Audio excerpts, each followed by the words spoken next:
Hello and welcome to the JoJo and Joe show. This is JoJo. And this is Joe, and today we are talking UFOs still. We are watching and reviewing The Basement Office, which is a YouTube show put on by the New York Post. And this episode, our friend Stephen Greenstreet is going to tell us about his UFO sighting just south of us down in Provo. Sweet. Episode 4. Yeah. All right. Well, if you have nothing else to open with, then I guess we just dive in, huh? Yep, we still have not answered my question of why now. No, I don't know if we ever will. Okay, here we go. My heart sped up.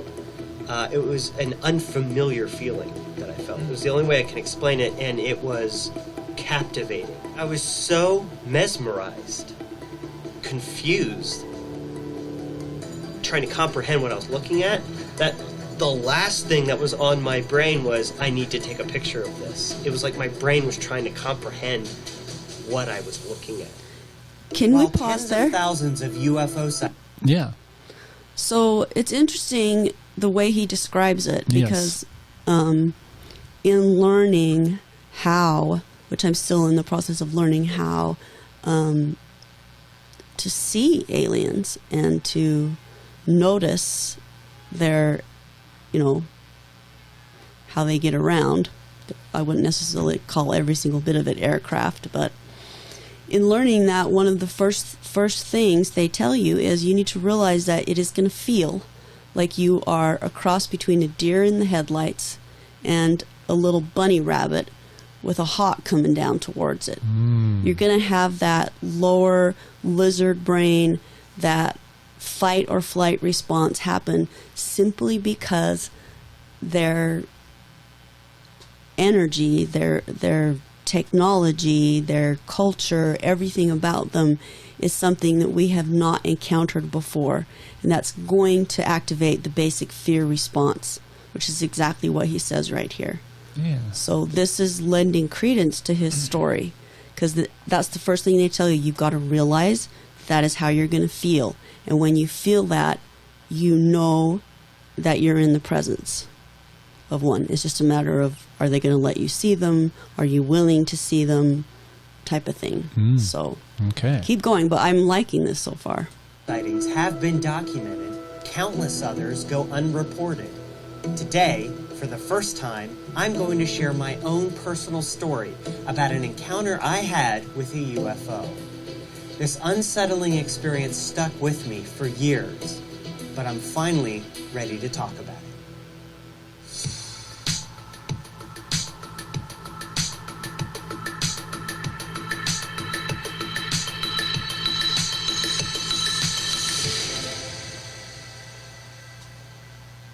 So this leads me to a personal story. I saw a triangular UFO in 2003. It happened at night. I was able to go back to Google Maps and find the area in Utah. I was in Utah, Provo, where I was standing at this night. There's a film studio, like a sound stage, and I was a production assistant. And I was outside the door on the outside while they recorded, and the red light was on. So the red light was on, so I had to wait till they cut and I could go back in. So I'm waiting outside. I'm facing this direction here towards the mountain range. It's night. This is exactly where I was standing. This is what I saw flying from south to north. And I wasn't looking up. I was looking straight at something, and something caught my eye, and I looked up, and it was this triangle of blue lights. They were low. These clouds were low and moving fast, so those low, fast-moving clouds, 1,000, 2,000 feet up. This was underneath the clouds. Wasn't above. It was flying underneath the clouds. And dude, not a sound.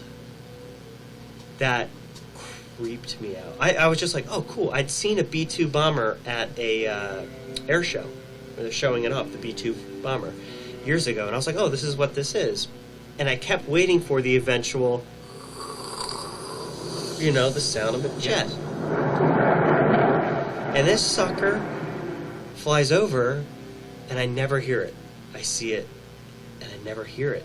And it's just moving along, and the wind is blowing. The clouds are going this way. Right. So they're moving from east to west, and this thing is flying, I guess adjacent to the wind, just flying right through, and it doesn't make a sound. What sort of speed would you estimate? Not fast. I would say it went from here to here in 9 seconds, 10 seconds. It was not moving fast. But again, the drawing that you've produced is interesting because sticking with the analogy of B2, if this had been a B2 at the height that you've really got this thing, I mean, it would have made a pretty impressive sound, and you would have seen it for what it was, I'm sure.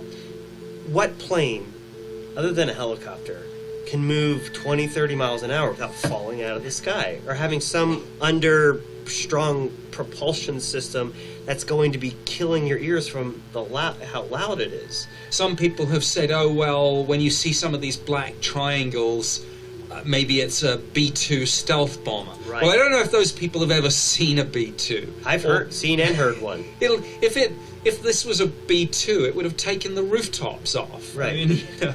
The B-2 bomber, the F-117, the rumored TR-3B. All these other possible human-made Air Force, at one point top secret planes, they all make noise. But isn't it interesting how similar they look to these UFOs? Well, yeah, I mean, obviously they've found crashed ones and they're trying to copy them. Oh. Or did they develop their own? And since they already had this B-2 bomber design, well, let's just make our next UFO a similar design. I just don't think that the United States of America would wait 50 years to use advanced technology against other countries. So you're thinking, oh, we have this technology, why aren't we using it? Why wouldn't the United States have already used it? It just doesn't make sense. I don't know. Maybe it's because you let the cat out of the bag, or maybe like the nuclear bomb, it's just too big of a deal to let out of the bag. You got to keep it stuffed in there. Well, we weren't able to do it with the nuclear bomb, were we? But we have been for the past however long since we stopped testing and stopped using it on each other. No, not in the world. It's out in the world already. You know, that's what I mean. Yeah, well, it's true. That's true. I mean, is the United States being responsible with their nuclear weapons? Yes, I'm sure we are. That's not what I'm saying. Yeah, I'm just saying, I just don't think this technology could have been kept under wraps for that long. Yeah, I kind of stick on that point too, because we're just not that good at keeping secrets in general, I don't think. And well, and I think too that it's interesting that it's always described as no sound. Mm-hmm. Is that because it's just on a sound wavelength that human ears can't hear? Or is it because it literally makes no sound? Occasionally a drone sound gets mentioned, but I think in the heat of the moment when they're like mesmerized by it, maybe they don't notice it. Some do, some don't. Maybe some of the craft have that droning sound and others don't. True. They have a muffler on it. I know that and you know, I'm going to bring this up now. It's called the Anastasia series, and it was written by a Russian entrepreneur who actually had a series of boats going up and down one of the major rivers in northern Russia. And it's a very long series. I think there's 9 or 10 books. But in there they describe that the majority of the UFOs that they've encountered are grown. You know, they're literally biological entities. Whether or not they have separate biological entities piloting them, I'm unsure of, but that these crafts are actually grown. And that's a big difference between human and alien technology, is that human technology up until this point has been taking things that are alive and killing them and using them to make things that are dead, instead of taking things that are alive and helping them grow into what we need, which a lot of people find as blasphemous. So I don't want to bring too much of that subject up, other than if it really was a biological animal that could hover with that much mass against our gravity field, it seems pretty likely that it's coming from somewhere on a different planet in a different solar system. So you think it's a planetary they traveled here from another planet versus traveled here through a wormhole or traveled here through a dimensional shift or something like that. Well, I'm not saying, the route they took to get here or what kind of additional space phenomenon or existing space technology they might have used to get here. I'm just saying that a lot of their ships are biological. I don't they think weren't all grown of here, them though. all.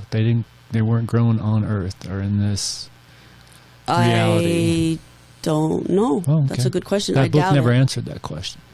No, it really didn't. Okay. And it's a nor series did of it answer books. the question, who's driving the thing, if anybody. No, Interesting. it's a series of books. That they would know enough about this craft to know that it's biological, but yet not go into it as far as who's driving it, where it's from, how did it get here. They just mention it. No, it's a lot more involved than that. Okay. So, anyway, it's the author's name is Vladimir something. Anyway, if you look up the Anastasia series. All right. Check if it you're out. interested in that, check it out. Yeah, I mean, you could just start with the first book. Interesting. See if you like it. All right. Well, let's get back to Stephen's encounter, if you don't mind. Which I do believe he's telling the truth. I know that aviation technology runs several years ahead of what's publicly declared, of course, but not only don't we have anything that we can put our finger on now and say, oh, it's that aircraft, but these sightings go back decades. So if this really had been some sort of prototype stealth craft, well, Hudson Valley, for example, that's the sort of thing that we would be seeing now. But here we are, decades on, and still we don't have anything that can do that. And the other thing that I'm pretty sure I saw is I couldn't see. I'm pretty sure I saw through here, so I didn't see black here, like through Right. here. It looked just like this. There was no body in the middle. Which is very much like many of the Phoenix Lights sightings, where you have not a solid triangle, but effectively, it's like almost like two wings, but with no fuselage or tail or anything. And I just want to.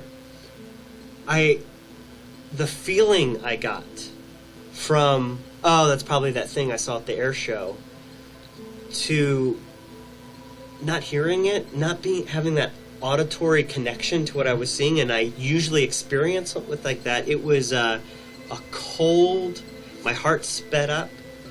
It was an unfamiliar feeling that I felt. It was the only way I can explain it, and it was captivating. And I understand why a lot of people go, well, why don't you just take your camera out and take a picture of it, man? And it was like I was so mesmerized, confused, trying to comprehend what I was looking at, that the last thing that was on my brain was, I need to take a picture of this. It was like my brain was trying to comprehend what I was looking at. And I remember it disappeared over this horizon, the light went off, and that kind of snapped me out of it. I remember, I gotta go in. And I went in, and I remember I went up to my assistant director, and I said, I just saw a UFO. And they were like, whatever. And I was like, guys, I think I did. And I remember telling a few of them, describing it, but their heads were kind of in production, and we're just kind of like, okay, whatever. And all right. Make sure they don't talk over there, Green Street, and that was like that. And I don't think I told many people about it. I never even described or it was burned in my brain, but I didn't make a big to-do about it. You said a lot of sightings go unreported. Yes. This is mine, and it went unreported. Right. I didn't feel it. It's a confusing feeling. I didn't feel a need to I must call MUFON or I must call the Air Force. Let's get to the bottom of this thing. I didn't have that. Some people don't report because of fear of ridicule or disbelief. Others don't report because they don't know who to call. So there are all sorts of reasons why people don't necessarily come forward with this sort of thing. But you're certainly not alone. Both in terms of what you've seen, and I would say your intellectual and emotional reaction to it. I know this sounds weird, but it felt personal, All right, I just wanted to stop it right there. Can you imagine how many sightings go unreported? It must just be off the charts, right? I mean, way more than actually get reported. It would be interesting if we put out a, unidentified aerial phenomenon hotline and just That have it everyone be a knows. line that's recorded. Kind of like 911, but 411 or something. Yeah. Have it be a line that's just recorded so you don't have to have Ooh, somebody on it. Yeah. And you could call in and Say, tell hey, about your sighting, when and where. time, place, And what you saw, you have to give you GPS witnessed. coordinates. if you got them. Yeah. Well, you know where you were standing when you saw it, so you could get GPS coordinates to that. Can you just ask Siri? Siri, what are my GPS Yeah, I think you coordinates? can. Yeah, and so that way each one would be documented with a place, and it could be fed into some big computer system to see if there's any patterns. Wow, I like that. I might start like an app, a website where you can Yeah, just go you and should. tap An in app your would be great, because if you GPS got it on your coordinates phone, and- you can hit it, and it'll automatically go Boom, into your UFO camera. sighting. I got your GPS coordinates that quick. As soon as you hit that button, You're filming. and then or You're on filming, video. or I could start talking. Okay, Yeah. this is what I'm seeing. It's too dark for me to film it. You but, should totally make that app. Yeah, but the sense of being a deer in the headlight, literally, is such a common thing. I have a friend, as I've told you guys a lot, who's had a lot of experience with a lot of sightings and a lot of personal experience, and that feeling never goes away because it's wired into our brain. Mm-hmm. When there is a predator that is stronger and more capable than us, which does not actually exist on Earth in most places anymore, we're the top of the chain here, and unless you're out in the wilderness by yourself and you're get in the line of a bear between her and her bear cubs, right? You're relatively safe. There's no predator on Earth that you need to be afraid of. But when one of those suckers flies over you, your lizard brain goes, and you are Time to hide. Mhm. Yeah.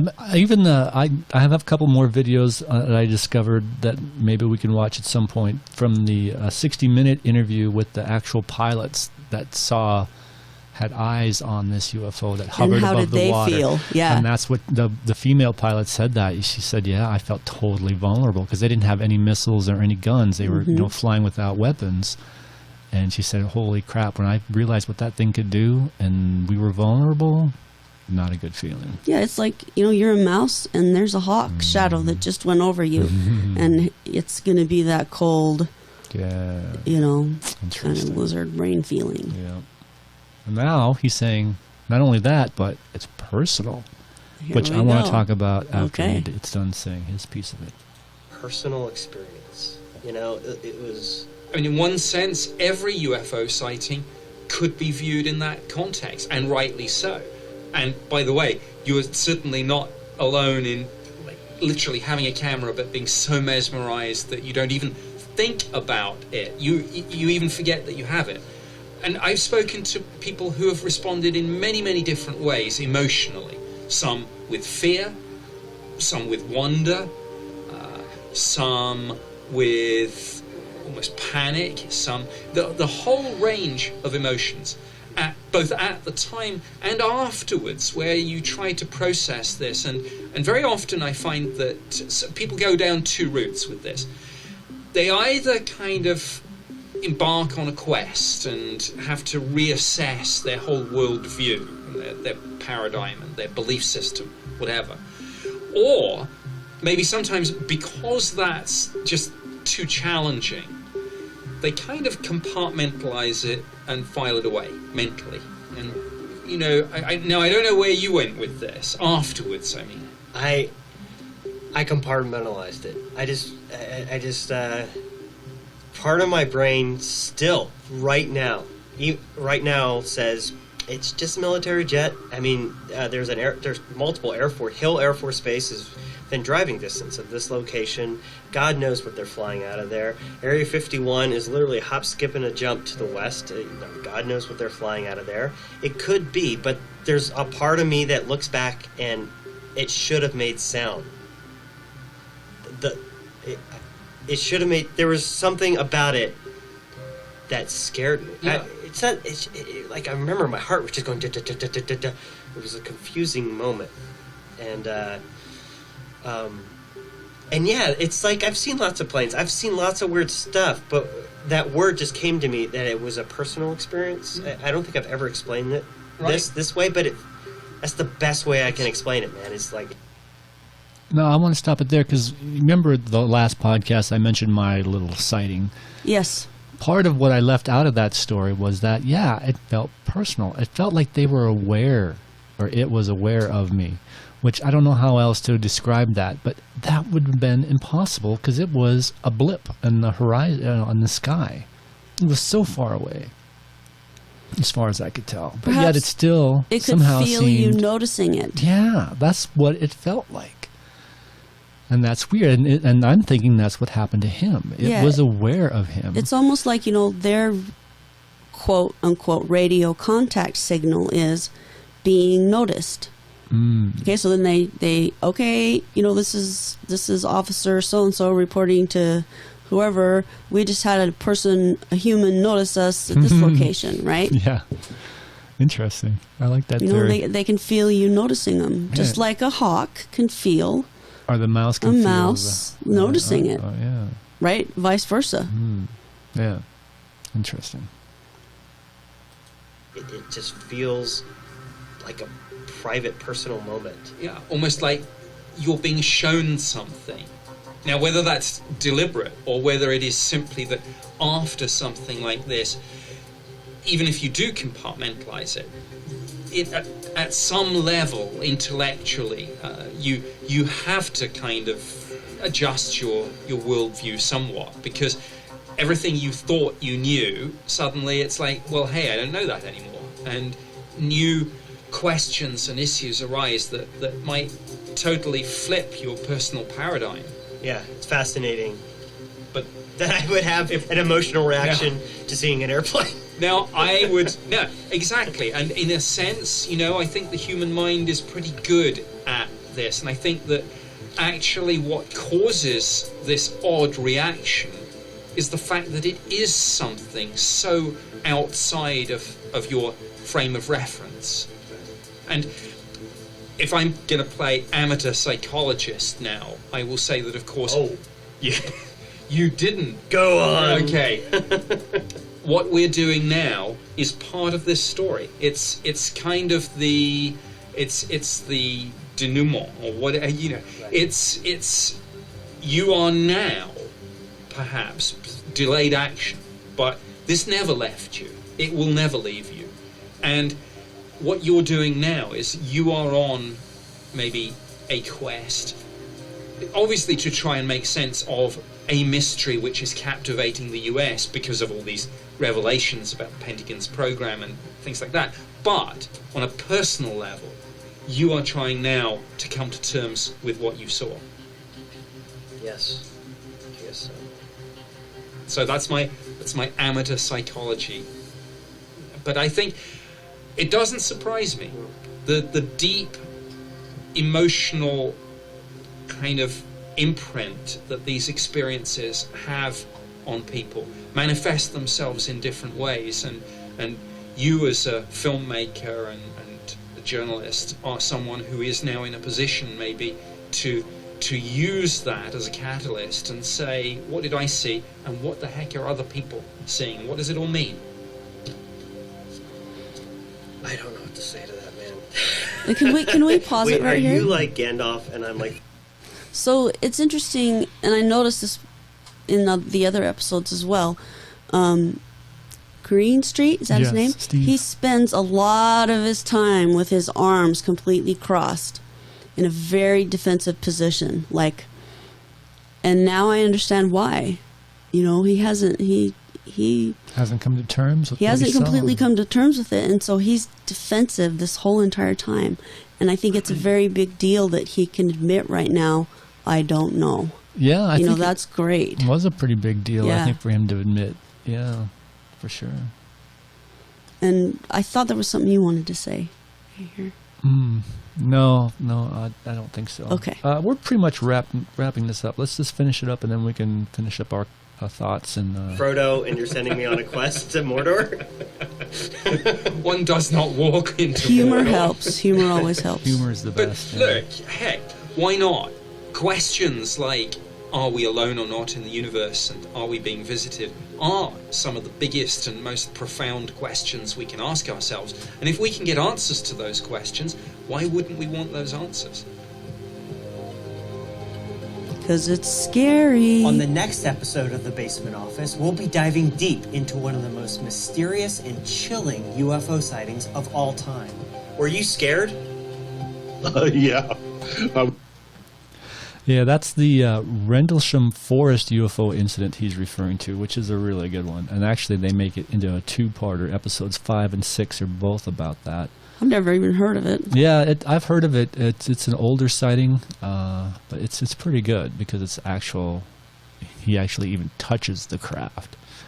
Cool. I Yeah. can't So wait. it's We're pretty looking forward intense, to yeah. this. Yeah. But anyway, back to Stephen's Black Triangle UFO sighting south of us in Provo.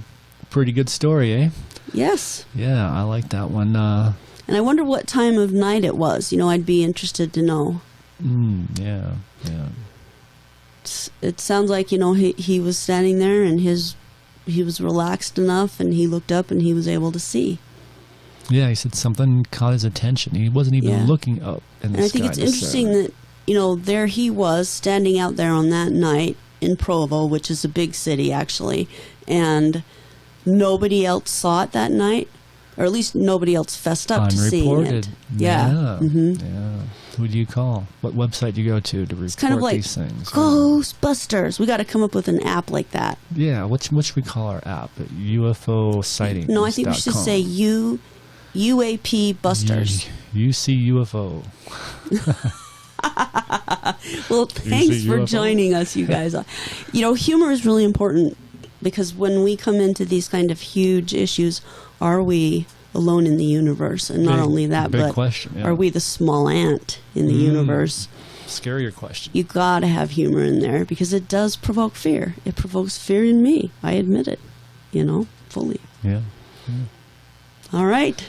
Till next time, this is the JoJo and Joe Show. We were talking about UFOs. The big reveal is coming up on June 25th. The countdown has begun. You can expect to see a lot more videos on UFOs on YouTube for the next couple weeks. It's interesting stuff.